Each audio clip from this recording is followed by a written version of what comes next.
Welcome to the Perfectly Preserved podcast. I'm your host, Jenny Gomes. And I'm Anna Cash. Here we come together to bring you a podcast all about preserving food safely, easily, and dare I say perfectly at home. We are master food preservers, moms, wives, and we love talking about canning. Ready to can like a master preserver? Let's get into today's episode. Welcome back to another episode of the Perfectly Preserved podcast. I'm Anna here with my co-host Jenny. I'm laughing because when you are recording a podcast episode, sometimes you flub a little, and I just did. We are so glad you're here. We have been really enjoying the feedback from the podcast. We have been getting more downloads than ever. So if you love our podcast, please share it with a friend, rate it and review it wherever podcasts are available for you. Under that purple icon is where I find mine. If you want Jenny and I to come and speak at an event all about preserving, we would love to do that. We are super interested in travel and educating those that want to learn more about food preserving.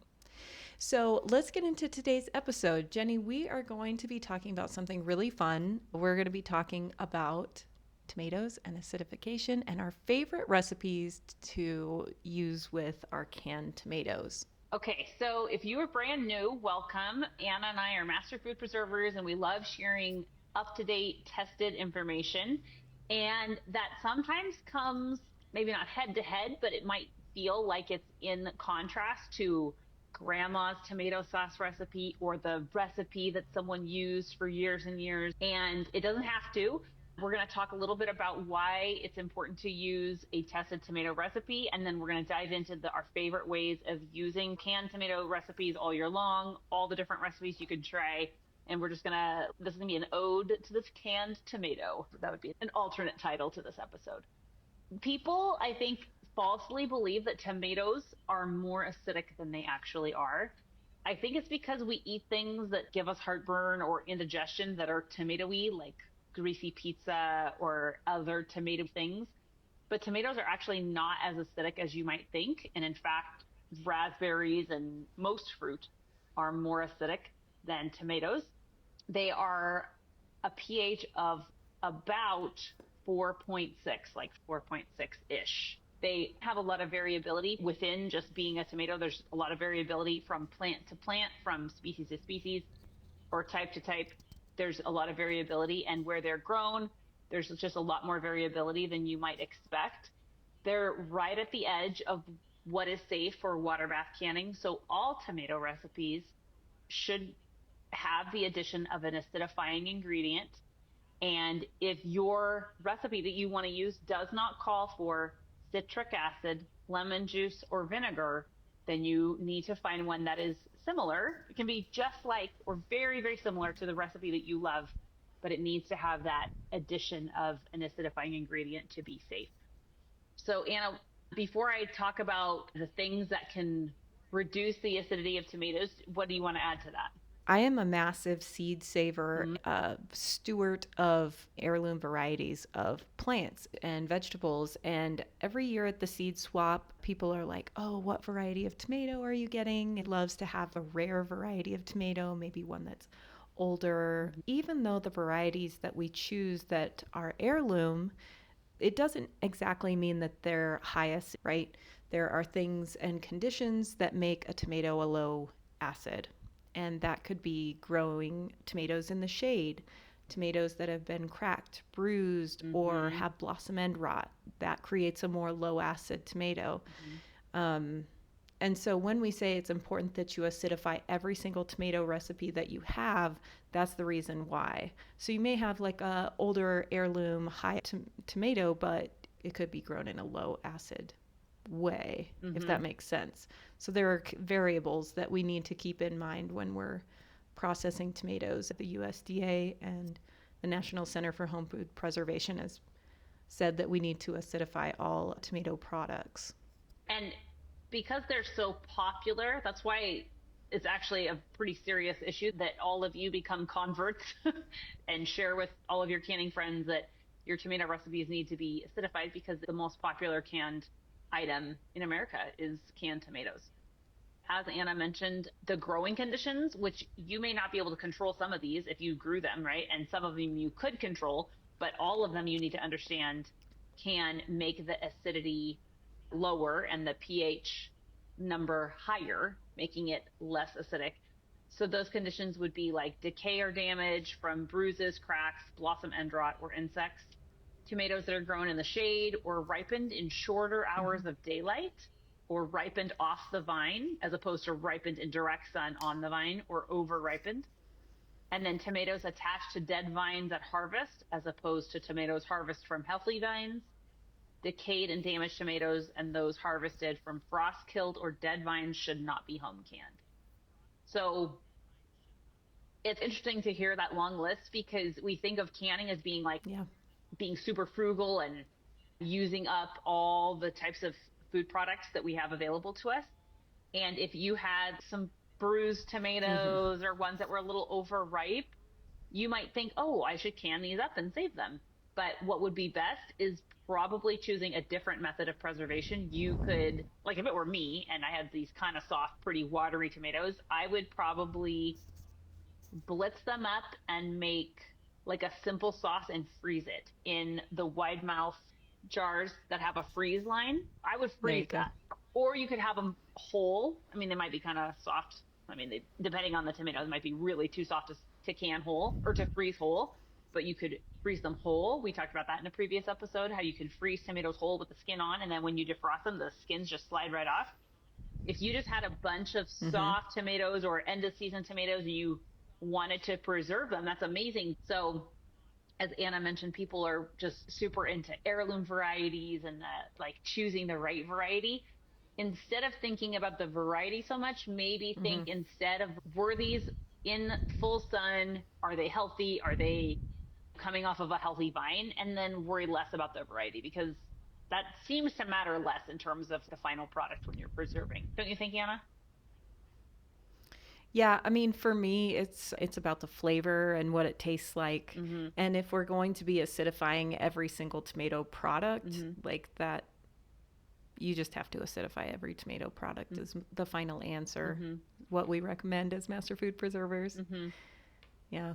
So let's get into some recipes that we would use for our canned tomatoes, because I had a friend who just recently went through the Master Food Preserver course here in Utah, and she said, I learned the craziest thing, and that is to learn how to utilize maybe one really good either diced tomatoes or tomatoes and then use it in different ways.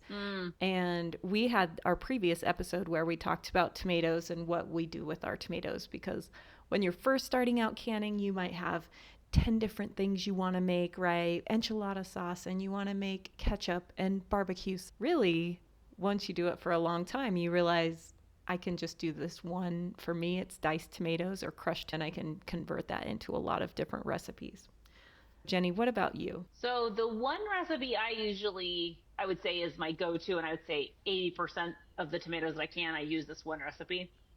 I think it was out of a Ball Blue book, and it's on my blog, The Domestic Wildflower. It's my easy tomato recipe, and the only change I made to the recipe is the fact that I blend the tomatoes in the blender, and I don't peel them.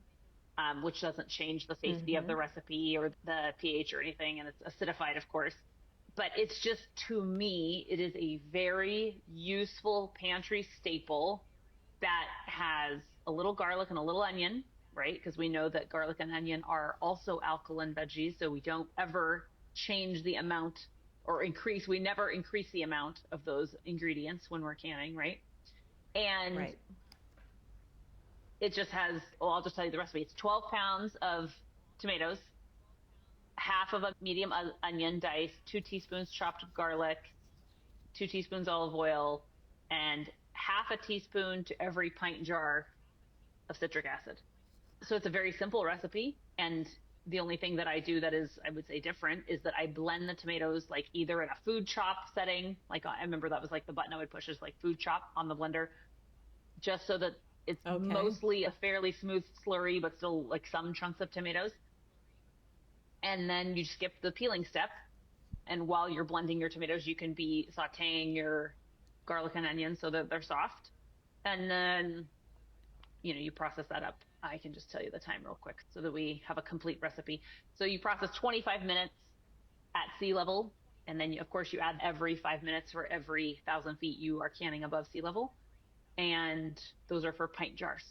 So anyway, that's on my blog if you want to check that out. But Cool. it's a great little recipe that I can over and over and over. And what I like about it is that it's good enough by itself, but you also can add, when you open it up, it's blank enough that you can add different seasonings or flavors or whatever to it. So to me, it is a very versatile tomato recipe.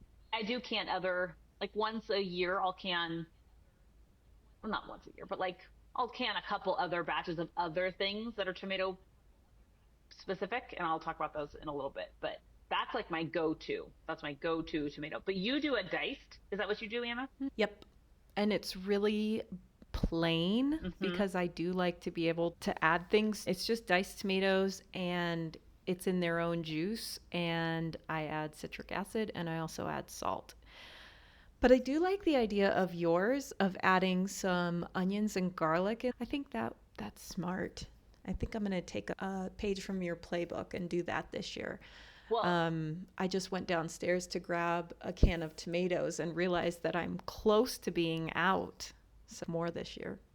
Well, yeah, it's the thing that you can't really can too much of, honestly. I mean, to me, tomatoes are such a useful pantry staple. I'm just probably like most moms, like trying to think about how many vegetables are my kids eating every day. It's an easy added vegetable. Like my favorite to do with that tomato sauce recipe that I mentioned is if you buy those filled pastas, the filled raviolis. I always try and get those on sale when I see them. Okay. And either they have like chicken in them or just cheese or whatever. That and the tomato sauce, that's a pretty good dinner, right? Like you could add to that, but there's been plenty of nights in my life. That is what my kids and I had for supper. My husband's like a big meat eater. He would want like a large serving of meat with that. But if it's just the kids and I at home, then raviolis with tomato sauce is absolutely what we would do sometimes. But yeah, just a versatile, once you dial in the one that you feel like is useful for your family, can all of it. Can it as much as you can, and you'll never be sorry. Yeah, because unlike other things, a tomato sauce won't lose flavor. Yeah. It might lose a little bit of color over time, but the flavor will still be good, as opposed to, say, canned peaches. So the shelf life on those is really good. So good that you said that, because I remember when my kids were really small, I spent a ton of time canning like fruit cups, which was great, right? All the moms out there can the little jars with the diced peaches and pears and a few cherries. It's adorable. You're going to feel so good about yourself. It's great. But the shelf life of those is so much shorter because peaches just sort of dissolve and it's still delicious and safe or whatever. It's great to do. But tomato sauce, that's going to last forever and ever. Amen. It's still be red. It's still going to be tasty. Yeah. It's like as good as a day when you canned it, if not better. So you can't go too hog wild, I wouldn't say. No. So one of the recipes that I love to use for my diced tomatoes came from friends of my in-laws. And they were from, I believe they were from Eastern Europe somewhere. And so we call it pishnak pasta.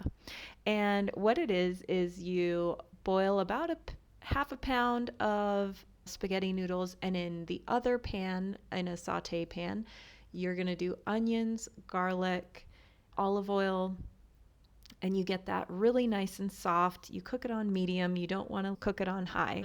Then you add probably a half a cup or a handful of fresh basil, and you throw it in the pan. Then you drain your can of diced tomatoes, and then you put the tomatoes in, and then you add your cooked pasta to that. And it's just like an easy, I say one pan, but it's not really because you have to cook the pasta in another pot. You swish that all around, get all of that nice olive oil coating your spaghetti noodles, and then I add a cup of Parmesan cheese and a half a cup of feta.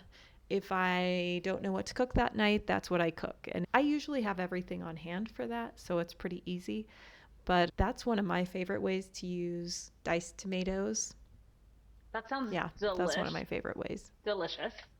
Such a great tip. I like that if you have a jar of tomato sauce, like you could use it, I would say like full strength, right? Like just out of the jar, pour it into the saucepan, warm it up, and then use that as a pasta sauce. Or I can take, like, let's say half a jar and then put it on low and simmer it. And then that can be a really great pizza sauce, which, I mean, yeah, you would add some oregano, you would add some thyme, you would add whatever herbs you have on hand. Definitely check out our episode about planting and preserving herbs for ideas for herbs. But that it's like an easy, what is the right word? It's not too thick, it's not too thin, it's just right. Like you could thin it out if you needed to, you could thicken it up pretty easily. And in the amount of time that you're cooking out all the other things, I feel like it's also useful in that way. Is now a good time to talk about when we want to add herbs to canned tomato products? Anna, what happens to that delicious basil flavor? What happens if you were to add like a handful of basil to your pasta your pasta sauce, and then you can it? Yes, so over time, those herbs will amplify in flavor. So if you want to add some herbs, just make sure to use a light and see how it goes. And then the next year, maybe you can adjust that. But I've found that especially fresh herbs along with dried herbs, they just seem to amplify when they're in a jar for an extended period of time.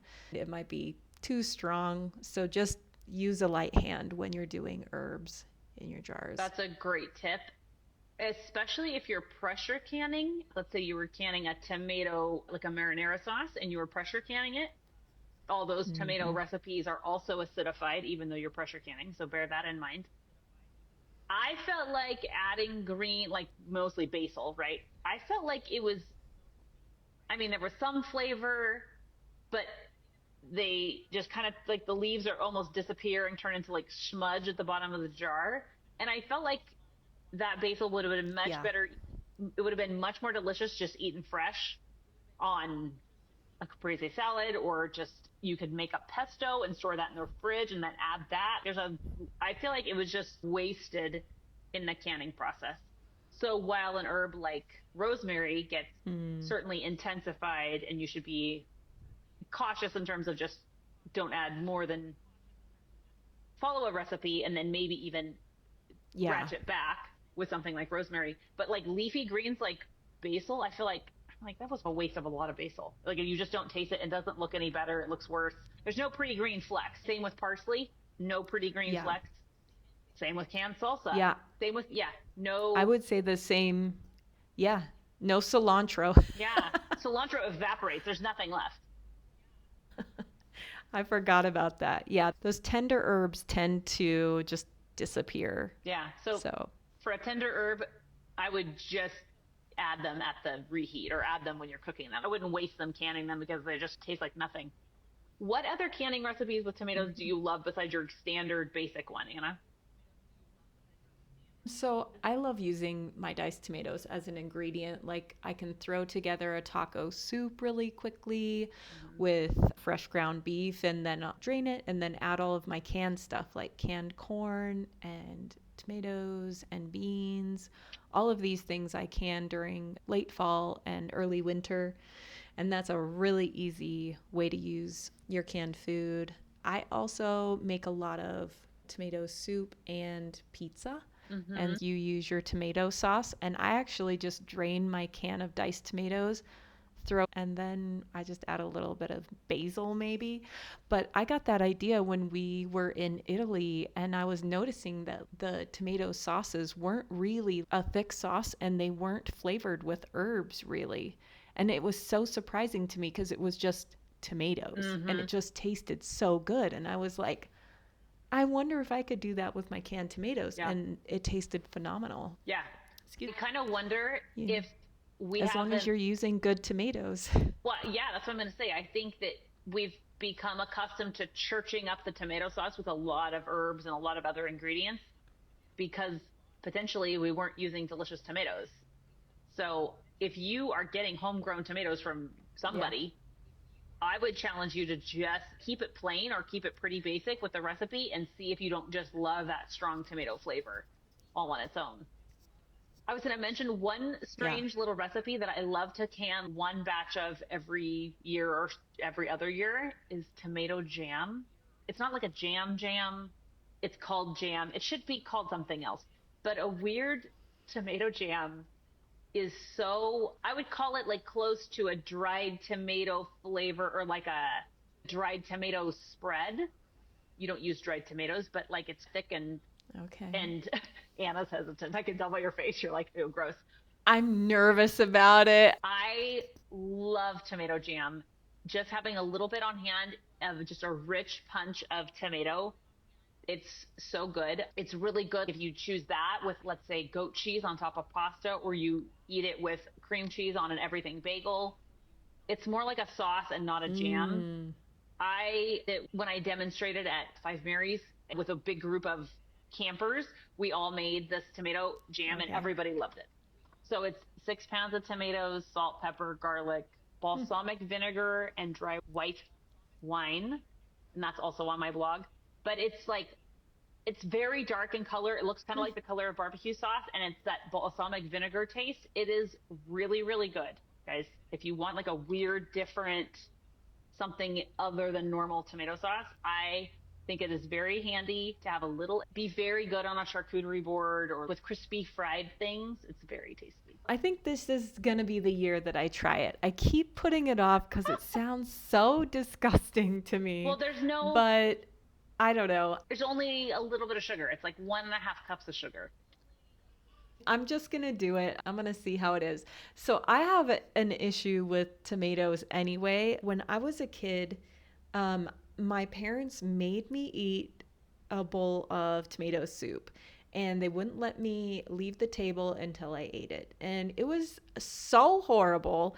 And I think I ended up throwing it up. Right. And so now I just really struggle eating tomato sauce or like super strong tomato products. Oh. And I worry that this balsamic tomato thing is going to make me reminiscent of that horrible, horrible time. But I also know that as you age, your taste can change and you can like things that you didn't like previously. It's fine if it's not for you, but if you like balsamic vinegar and you like tomatoes, those are the flavors in the jam, and I think it's so good. It's so wild. But do you can any like enchilada sauce, or do you can any other little tomato-y products that are just not your basics? No, I don't. We don't really like an enchilada. Like when I do my chicken enchiladas, I simmer it on the stovetop with some chicken broth, and then I dip my fried corn tortillas in it and then roll it with my filling. So no, I don't know. I just don't do that enchilada sauce. I do a ton of salsa. I do a lot of diced tomatoes, and that's about it. I did find today, I was downstairs in my pantry looking for some diced tomatoes, and I found a quart jar of tomato soup that I had canned from 2020. And I was like, oh, I should probably give this to one of my kids who likes tomato soup. Yeah. Because it's not me. I think I should can tomato soup because I actually really like tomato soup. Another recipe that you guys could try is marinara sauce. So then you're really cooking in advance. You're having your meat cooked, combined with your tomato product, and it's all canned together in a pressure canner because you're definitely low acid at that point, right? You're 100% in the low acid category, which requires the use of a pressure canner. So I have a recipe in my book, the Pressure Canning Cookbook, but there's lots of good recipes on the Cooperative Extension offices or the National Center for Home Food Preservation. Marinara sauce, I feel like that's next level in terms of an entire meal in a jar. Other than the pasta, the whole thing is ready for you and it's already cooked. So those can be really smart, canned ahead for busy nights. My son is going to start football this season, and I'm going to be driving to the faraway town, not my close town, but my faraway town. It's been in my mind that once tomatoes come on, I should probably can some of that so that I can really up my meal prep, my slow food meal prep game. Yeah. But yeah, that might be a tomato recipe for you to check out if that's your season of life, to have all like jars of that on hand. I think that episode is a great idea. You can use your tomatoes to do soups in a jar. I think you cover that in your pressure canning cookbook, right? Yeah, I do. And actually, most of my soups are more like stews, but that's just mostly like what my husband likes. But there are lots of tested soup recipes. And maybe now is a good time to mention that many soups that we love have dairy in them. And you can find good recipes that are tested that will not, none of the tested recipes will have dairy, but you can just add a splash of cream when you heat it up. So don't continue your search for something you're not going to find. You are not going to find a tested pressure canning recipe or soup recipe that has cream or cheese or the Parmesan and none of those tasty ingredients. You're not going to have that. But that doesn't mean you can't add that at the reheat. And you have to reheat it anyway. You know what I mean? You're going to have a saucepan on the stove heating it up. So at that point, that's when you can pour in a swirl of cream and the cheese. I love cheese. Add the cheese then. Heck yeah. That's actually, I wish that there was more testing or any testing on like nut milks. Not that I'm a big nut milk fan, but it would be cool if we knew that those were safe to can, which we do not know. Okay. Do not can almond milk right now, guys. No oat milk, no pecans, no nuts, no nut milk. But it would be cool because then you would be closer to that being like just the only thing you need is that jar of canned food. But we don't know that yet. If I had unlimited funds, I would fund the testing myself, but that's not the case. But yeah, that's like the next thing you could be thinking about is canning tomatoes in more like meal ready situations. Yeah. And pressure canning may seem daunting, but once you understand it, once you get the logistics of how to do it, it's like the other piece of the puzzle for processing low acid foods. And for those of you that don't know, Jenny does have a cookbook that she painstakingly wrote called the Pressure Canning Cookbook. And it's so great. The recipes in there are so fabulous and it's written really well. And if you have not checked that out, you can purchase it on Amazon, and we will also have a link below for that book. Well, thank you. And by painstakingly, we mean all the recipes are based on tested recipes so that it's, it's safe. And I sadly did not have any cream recipes because that's thank you for that, Anna. If you're interested in learning about pressure canning, go back to season 1. We have several episodes all about pressure canning and we'll walk you through it. So next time you're like on a drive or washing the dishes, tune in to season 1 and listen to those pressure canning episodes. That will be a perfect primer to just get your toes wet and figure out all the things pressure canning. It's really helpful to get an idea of what that's all about, because you're right. It unlocks a whole nother set of food preservation that's really like next level in terms of the potential of how handy that will be and how useful for your pantry, useful for your meal prep, useful for your life. Hopefully this episode was like an ode to the tomato for you guys. It gave you some good ideas for recipes you want to try out. Before we end, I wanted to mention one other tomato thing. Hot sauce is a tomato-based recipe that many people love to can, and that's great. It's just, as always, with every tomato recipe, it's so important that you use a tested recipe because obviously with the tomatoes, you're adding peppers and or onions and or garlic, and all of those ingredients are low acid. So it's super important you follow carefully a tested recipe because it's going to have probably more than one acidifying ingredient. It's probably going to have vinegar and probably citric acid. So that's another category of tomato recipes that are awesome. I think they're so giftable. Like everybody would love to get a can of or a jar of your canned hot sauce, right? But just be absolutely certain you're following closely a tested recipe and don't veer off from that. Yeah. Thanks so much, Jenny. I think that we cannot specify enough that you have to follow a tested recipe with these tomato products because they really are on that line of unsafe, safe for water bath canning.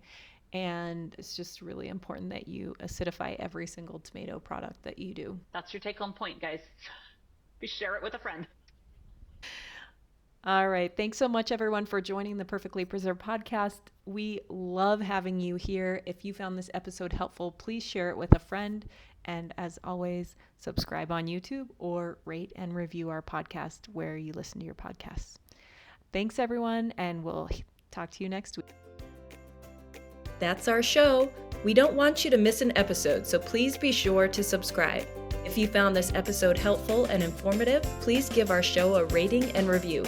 It only takes a few seconds and it really helps our show grow. Follow us on social media at Smart Home Canning and at The Domestic Wildflower. Email your preserving questions to perfectlypreservedpodcast@gmail.com and we will do our best to answer your questions on the show. Thanks so much for listening. Stay tuned for our next episode released every week.